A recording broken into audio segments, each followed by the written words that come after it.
Ang guys, so pinagtulungan nila guys, oh. Di ba hindi pa nililinis lang yan ng parang ano? Parang tubig lang na ano, hindi? Di ba? Parang binabacuum. Pero pinapalinis na pinapasok na dito. Oh. Kaso hindi na madalilinis lahat. Yan, parang vacuum na yun. Ayusin nyo, pagigihin nyo. At... Dito lang yung nilinis. Ha? Parte lang dito pala nalinis. Hindi na lahat nalinis. So, ayan guys, nililinis na nila ang aking sasakyan, yung aircon ng aking car. And then, yung binabaklas nila yung aking sasakyan. So, ayan, naglulukuhan kami. Papapulis ko sila. Ayan, ang evaporator. Yun ang mga nilalagyan pala ng, tawag ito yung dinadaanan ng hangin. So, may butas siyang konti, pero sinusulda lamang siya. Ayun. So, habang naman sila ay nagagawa, yung ano, tulong-tulong sila para mabilis matapos. Ang galing naman nila guys kasi talagang hustler na sila sa paggawa ng ng troubleshooting ng sasakyan. So ayan guys. Oh, ayan si Kuya nahiya pang dumaan. Pogi ka naman Kuya eh. Ayun, pagkatapos nilang buksan, isasara ulit. Pero huhugasan pa kasi nila 'yan.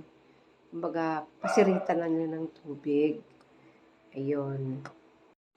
Kaya naman, pati yung aking makina ng sasakyan ay nilinis na rin nila para magiging kondisyon naman. And din yung mga ilaw ay inayos na rin nila. Ayun, yung evaporator, yan, aircon, part ng aircon nililinis nila para mamaya ikakabit na nila yon. Kaya yan guys, yung evaporator, yan, dapat papalitan yun. Pero hindi mo na ako pumayag. Ayun.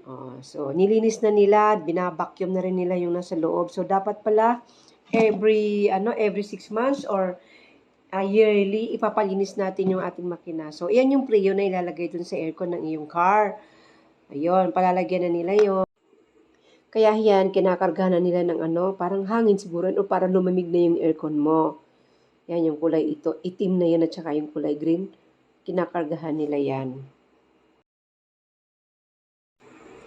Kaya yon, mamaya, siya rin si Kuya, nilinis din niya yan.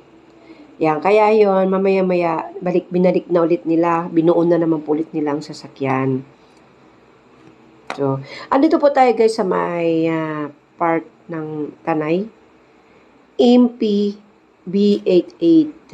Sila yung mga troubleshooting, installation, repair, troubleshooting. Ayan. Ayan, mababasa natin dyan kung ano yung merong car aircon, hydraulic hose, car aircon na cleaning, ayun, yung mga ganong Matatagpuan po natin sila ngayon guys, diyan sa along the road, Sampaloc Road, dyan sa Tanay.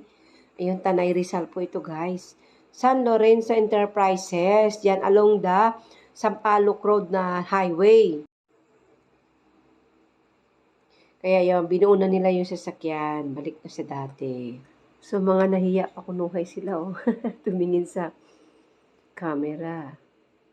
Ayan nga po, oh. Sinasara na nila para ibalik na ulit doon sa car. Ayun. Nabacuum na nila yon. So, ikakabit na nila doon para mabuna yung aircon doon sa sasakyan para bumalik na ulit ang lamig nito.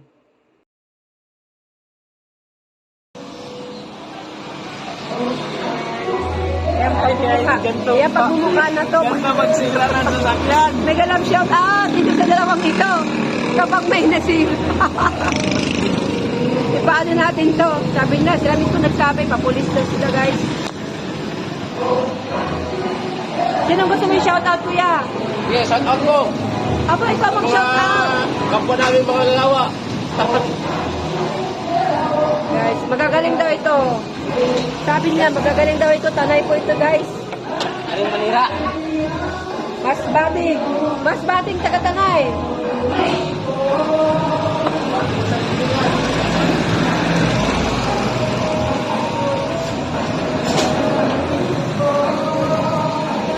Grabe guys, oh, sinira nila yung sasakyan ko. Umiti ka naman, kuya. Kuya, magtigal up, shout out ka. Shout out sa Saan? kababayan ko dyan sa Leyte. Sino? Sabihin mo. Si nakalimutan ko. Ay, ikaw, shout out nyo. Ay, ikaw, kuya. Wala kami syuta. Sino yung mega love shoutout mo, kuya? Wala. At siya, wala. Pag nakita ka, ewan ko sa'yo. Kuya! Mega love shoutout. Kuya, uy! Ayun, nahiya siya. Guys, nahiya sila. Bahala sila, guys.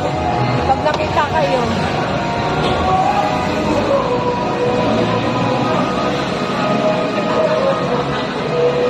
Sino yung mega love shoutout mo, kuya? Bigas. Daw sa Tangaman Dao, mas bate ah. Anong pangalan? Ha? Batiin mo sila. Batiin mo sila, kuya. Ala, ayaw batiin.